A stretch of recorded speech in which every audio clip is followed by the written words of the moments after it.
Hello, everyone. My name is Anthony. I'm an addict and an alcoholic in recovery. Today, we're going to be discussing the community questions. So I asked people on Recovering Out Loud, my Instagram at Recovering Out Loud Pod. If you're not following me, please go follow me. I have bite-sized tips and tools and stories of how I got sober and a lot of useful stuff on there. And it's all free. Only thing I'm selling is hope. I'm a hope dealer. I stole that from someone. I asked everyone what they wanted me to talk about today, and here's what we came up with.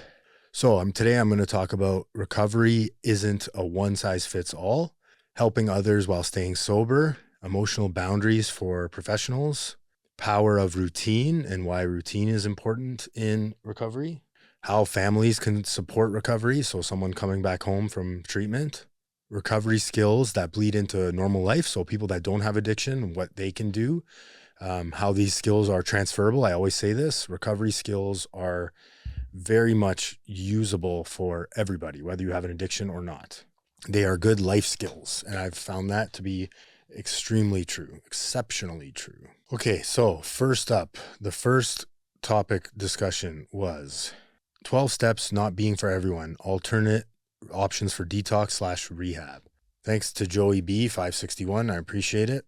Yeah, 12-step recovery AA is not for everyone, right? There's a lot of people that have poor experiences with 12-step and specifically Alcoholics Anonymous. That is okay. It's not the only way to get sober. I always say that. It's, AA doesn't have a monopoly on sobriety, and none of these modalities do.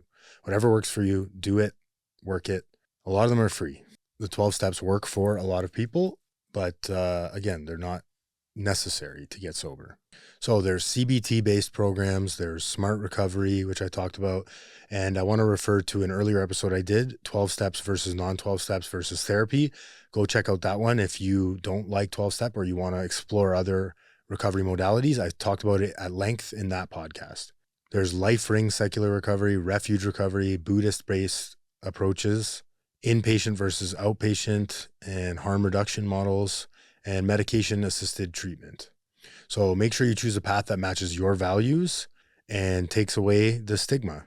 If you're going online with, Instagram coaches or alcohol coaches, just, ask their accreditations, do some research before you blindly give someone your money. Like for myself, I'm an addiction counselor now, just finishing up my schooling on that. I work at a treatment center in Toronto, and I've had lived experience since 2015.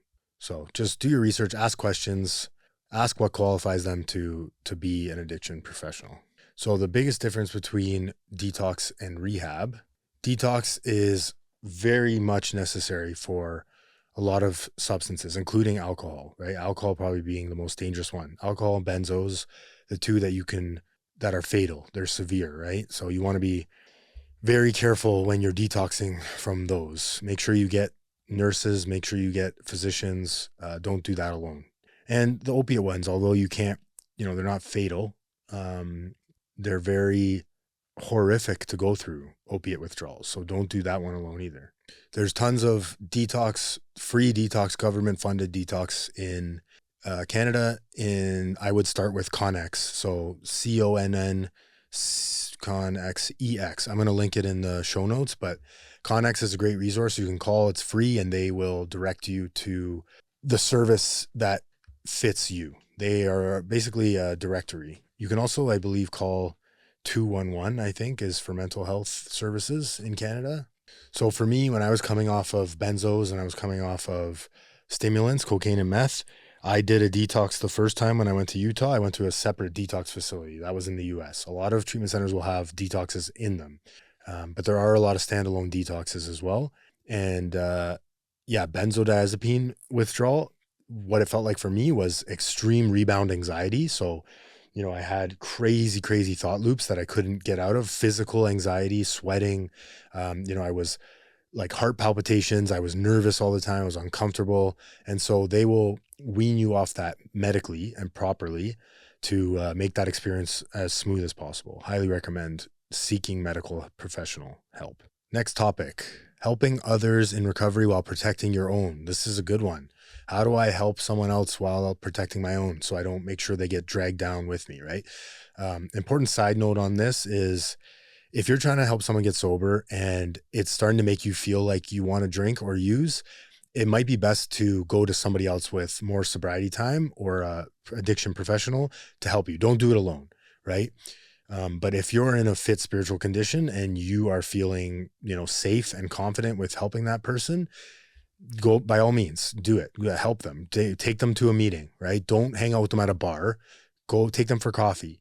And if they're high or drunk, I strongly recommend you don't talk to them, because it's a waste of both of your times, right?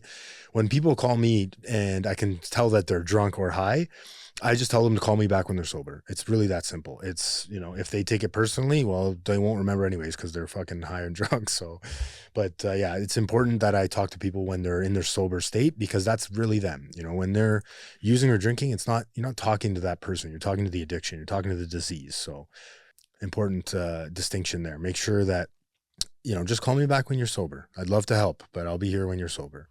Yeah. So when it comes to helping someone, setting healthy boundaries, like, hey, that's a boundary, right? Where hey, I would love to help you, but I can't, for my own mental health, I just can't talk to you when you're drunk or high. It's not safe for me. I prefer to talk to you when you're sober. That's a boundary. Another boundary could be, if they're constantly yelling at you or talking condescending to you, or that won't work for me. You can set a boundary there too. Hey, I feel hurt. I feel upset. I feel sad when you attack, my recovery program and say that condescending talk, like that program isn't going to work for me and you guys are all stupid, and it hurts my feelings. So that's another boundary that you can set as well. I'm here to help, but I would appreciate if you didn't talk shit about me or my recovery or the people I hang out with. So knowing the line next, when helping becomes enabling. This is a good one. And I'll probably get into this as well with supporting a loved one in recovery if you're a family member. The difference between enabling and support. Okay, here's what enabling is. Ready? Enabling is when you prevent the natural consequences of their addiction to occur, right? So I'm letting them sleep a hangover off. I'm letting them sleep in. I'm giving them a place to stay. I'm giving them money for a haircut. And then now they have more money to use drugs and alcohol. I'm giving them the car. I'm letting them drive under my insurance, right? These are all methods of enabling. If you are doing this, stop. If you want somebody to get help, you need to let the natural consequences occur of addiction in their life. Okay. So this is a tough one too, because sometimes that means you have to let the person go to jail or get in trouble with the law, but it brings them to a faster bottom. That's for you. I'm not going to tell anybody to, forcibly put their loved one in jail. I would never do that, but just look at all the ways that you're enabling, and maybe you can cut those out one by one and it'll get them faster into recovery. Support is when you are checking in with them. You're telling them, hey, I'm here. I'll take you to a meeting. Hey, I'll take you to your therapist visit. I'll go for coffee with you to talk about ways that you can get better.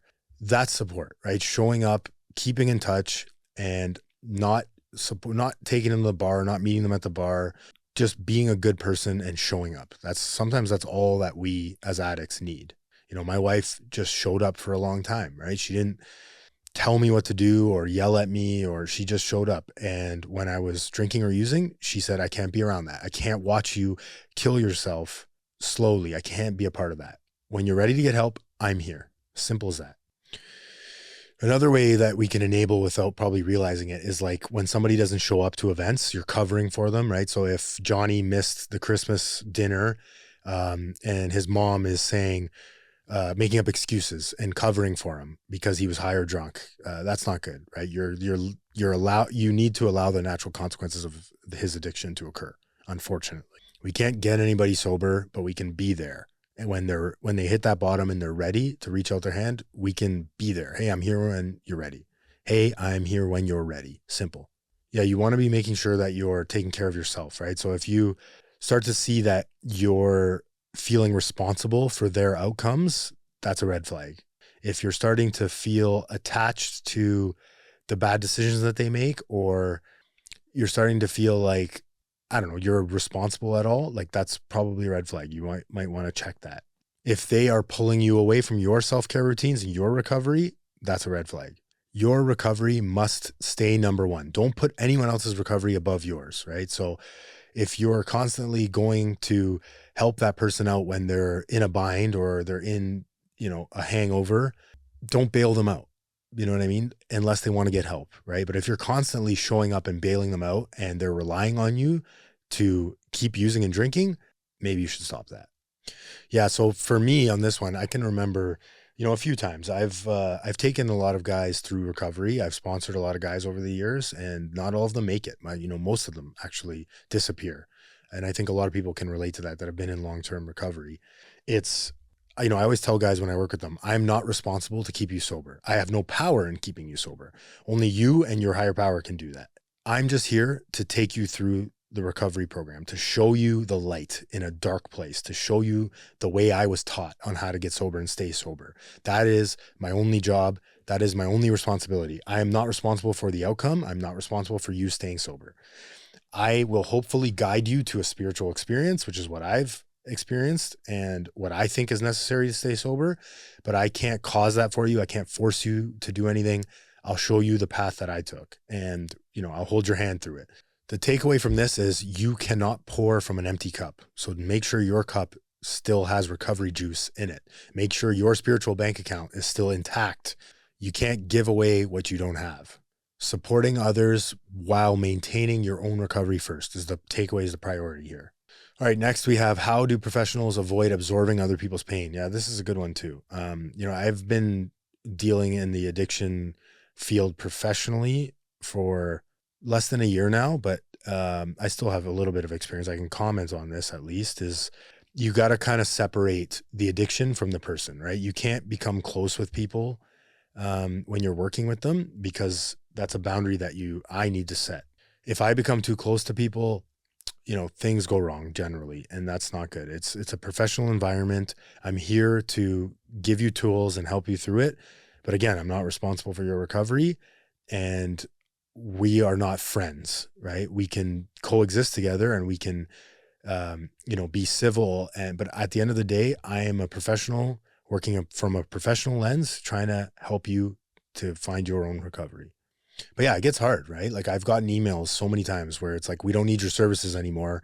My son took his own life, right? It's hard to read that.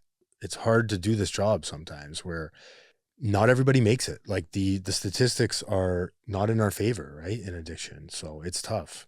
But you have to sort of compartmentalize your recovery with other clients, and remembering that they're clients and not family members or not friends.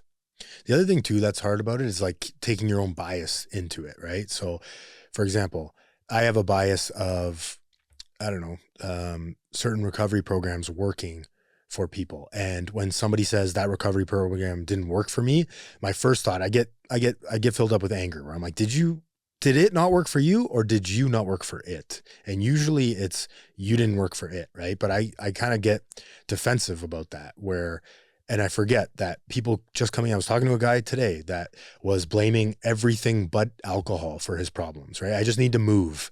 I just need to go to Thailand. I just need to get out of Toronto. It's Toronto that's causing this misery. When in fact, in reality, and this was my case too, I was blaming everybody else, pointing the finger when I should have been pointing the finger back. It's me that's the problem. It's me drinking alcohol that's the problem. All my problems related back to substances and alcohol, bar none. And then today that I'm sober, all my problems relate back to my thinking, not my drinking. I came in for my drinking, I stayed for my thinking, because my thinking is still skewed. My perception is still skewed. I see the world with a blurry pair of glasses sometimes, and I need to switch my pair of glasses and change my perception. I don't have problems today. I have perception issues. I have conscious disconnection from God, from spirituality, from myself. I see things from an anger perspective. I see things from a shame perspective. I see things from a fear perspective, trauma lens, right? My problem today is my perspective. It's not the actual problem, right? And just one last thing to comment on with the, social service, addiction counselor lens is I have to decenter myself, right? I have to take my bias, my social location out of the equation. Sorry, I have to take my social location into the equation and remember that I'm coming from a white male, middle-aged perspective, which is typically the enemy in society, right? in our capitalistic society, and I have to decenter my values, my ethics away from that. For example, if I'm dealing with someone that killed someone drunk driving and I have a problem with drunk driving, right? This is just an example. It's not specific to me. I have to see that person from an objective lens. I can't judge that person because they drank while driving their kids around, right? If I have a strong moral stance against that today, I have to decenter myself and put that over here, place my morals, my values in a different container and see that person for what it is. It's addiction, and we're going to help treat it. That person is not a bad person because I don't agree with the things that they did, is essentially what I'm saying. The takeaway from this is you can care deeply without collapsing under the weight of someone else's struggle. All right, next, from Chubby's Corner, routine as a recovery tool. So structure isn't boring. It's the backbone of stability, emotional regulation, and sobriety. Our brains crave unpredictability in addiction. So we need to train the recovery brain it needs predictability. We need to build routine of things that, I always say building small wins, doing one thing at a time and proving to your brain that you can do hard things. You can build dopamine naturally by accomplishing tasks, cleaning your house, making your bed, doing the dishes, whatever it may be for you. So I have my recovery pillars and my morning and evening routine. So every morning I wake up, I pray, I talk to God, whatever your God is. I'm not religious. I'm spiritual. Big difference. Religion is for people who are scared to go to hell, and spirituality is for people that have been to hell and don't want to go back. I've been to hell, motherfuckers, and I'm sure a lot of you have too. It's not ideal. I choose to be on this side. But so I say a prayer every morning. I journal out 1 to 3 pages of just freehand writing of what's on my mind. It helps with creativity. It also helps get the shit out of my head. But that's important for me. And then I do a meditation sometimes, not every morning, but I'll do a 15-minute meditation where I'll just breathe and listen. And then I start my day. I try to get outside and do some sort of fitness. I haven't gone to the gym today, which is on my to-do list, but that's a part of it. Routine can reduce cravings and impulsive decisions, and it also just keeps you accountable, right? I feel good when I tick off the boxes of my to-do list. So recovery pillars for me: sleep, nutrition, right? Eating whole foods, movement, connection, reflection. That's simple. There's non-negotiables in my life today, like, doing my recovery program, going to meetings, and then journaling is another one. Prayer is another non-negotiable. These are all things that you have to, make an agreement with yourself. What are the non-negotiables in my recovery that keep me sober today that I need to do without negotiation? It might be working out for you. For a long time, it was for me too. Routine protects you. Key takeaway here: routine protects you from chaos and builds the environment where recovery can thrive. All right, next. From Jewel Zone, my good friend, OG listener, day one listener, Julie. When a loved one returns home, how families can support recovery. So families don't cause addiction, but they do play a powerful role in supporting recovery. Very powerful, with boundaries and education. All right, next. Addiction principles that apply to everyday life. So for people that don't struggle with addiction, there's a lot of them. Skills learned in recovery aren't just for staying sober. They make you a better coworker, partner, leader, and human. So one of my favorites: one day at a time. This is a mantra. I have it on my bracelet here, but it's a reminder to live in today, and that my problems aren't real problems. Like I said, they're just perspective problems. I think I have a problem. And that may sound easy coming from someone has privilege like myself, but I found it true to be true with everybody, right? If I have financial problems, like legitimate financial problems, which I have had and I have struggled with, there's a way to get out of them. And sitting in the problem and worrying about not having enough money does not benefit it at all, right? So my problem now lies with the fact that I'm trying to control it in the moment. That is my problem. My problem is not not having money. It's my need to fix it in the moment. That's causing me anguish. That's causing me suffering, right? Pain is inevitable in life. Suffering is optional. I don't need to dwell on things. I can let them go and do one thing at a time. I can pay off one credit card at a time so that slowly but surely the problem lessens and lessens. And then my relationship with the problem isn't as great. I'm looking at it from a different lens. I'm currently recuperating my financial situation. That's it. I am working on it one day at a time. I don't need to stress about it right now. God, higher power, whatever, hold on to this, work on this for now. And I find when I do that, I'll come back to you. When I do that and I let it go, I turn it over, I surrender the problem, the solution comes when I'm not expecting it, right? It comes in the quiet moments when I'm talking to a friend or I'm watching a YouTube video. The solution just appears. Hey, pay off your credit card minimum payments for now. Hey, pay off your smallest debt so that you feel good about it and then move on from there. Just examples. Emotional regulation and conflict. This is another good recovery tool that can be used for everybody. So when I am being run on emotion, I'm a self-will run riot, right? I'm in fear. I am in anger. To be able to notice those things, to journal about them in the morning and then notice them as they come up, I can pause before I react. Pausing before you react is probably one of the greatest life skills anybody can use. I don't need to react in the way I want to react right now. I can pause. I can think about it. I can count to 5 sometimes. I can breathe, breath be my first answer when someone's yelling at me. If my first answer is, that's my first word out of my mouth, things generally go better for me. I can notice the emotion coming up in me, like, oh man, I'm getting really angry at this guy right now. What is that about? Maybe I don't need to punch him in the face or react or freak out. Maybe I can just breathe and sit with this for a second and then respond in a productive way so that I don't have a new enemy in my life or I don't burn a bridge. Nobody ever regrets not getting into a fight. People always regret getting into a fight, in my experience. At least I do. All right. Another skill is radical accountability. So owning your part in everything. This is a big one in recovery too, where it's like, maybe it wasn't my wife's fault that I was drinking all the time. Maybe it wasn't my boss's fault that I had a shitty life. Maybe I could have changed that and I chose not to, right? What you don't change, you are now choosing. I love that quote, right? What I'm not changing, I am now choosing. I have a part in everything. One of the parts of recovery program is seeing your part in your resentments. So if I'm resenting my dog, I'm resenting my, that's not a good one. If I'm resenting my partner, I'm resenting my parents. What is my part in it? Well, was I inconsiderate? Could I have reached out to them more? Could I have, gone for dinner there more? Could I have listened more? Was I only thinking about me? Was I selfish? Was I only thinking about what I could get out of every situation? Generally, you can tick off one of those boxes, right? And so it's like, maybe I have a part in this. It's not necessarily my fault, but I have a part in everything. Ooh, this is a good one. Recognizing triggers as workplace stress indicators, right? So we can get triggered by emotions, with our emotions, right? So people that don't struggle with addiction necessarily, maybe they get triggered at work by their boss that keeps telling them to do something they don't want to do or keeps yelling at them. And that brings up a trauma stress trigger, right? Where you're like, or a fear of abandonment because your boss doesn't tell you how good you're doing.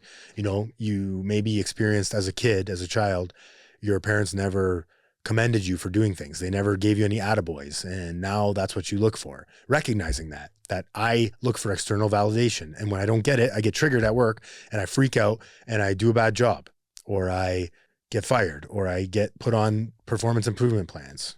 Very important.